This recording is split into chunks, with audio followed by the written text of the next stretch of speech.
આ તરફ પાકિસ્તાન બાદ હવે અમેરિકામાં વાયુસેનાનું વિમાન ક્રેશ થયું હોવાની ઘટના કેલિફોર્નિયા સ્થિત એડવર્ડ્સ બેઝ પર સવારે B-52 બોમ્બર વિમાન દુર્ઘટનાગ્રસ્ત થયું છે। આ વિમાન દુર્ઘટનામાં સવાર તમામ 8 લોકોના મોત નિપજ્યા છે।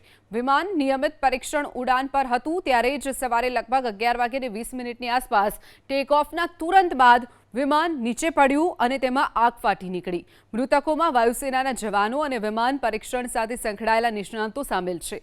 વિમાન કંટ્રોલ સિસ્ટમ એન્જિનમાં ખામી હોવાના કારણે દુર્ઘટના બની।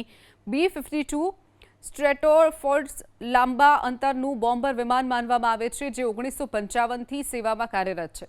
પરંપરાગત અને પરમાણુ બંને પ્રકારના હથિયારો લઈ જવામાં તે સક્ષમ છે। તેનો ઉપયોગ વિયેતનામથી લઈ ઈરાન સંબંધિત સૈન્ય અભિયાનો સુધી કરવામાં આવ્યો છે। એડવર્ડ્સ એરફોર્સ બેઝ લોસ એન્જલસથી લગભગ 161 કિલોમીટર ઉત્તરમાં આવેલું છે। આ અમેરિકી વાયુસેના વિમાન પરીક્ષણ અને વિકાસનું મુખ્ય કેન્દ્ર છે। અહીં નવા વિમાનો, હથિયાર પ્રણાલીઓ અને સોફ્ટવેર અને ઉપકરણોનું પરીક્ષણ પણ કરવામાં આવે છે।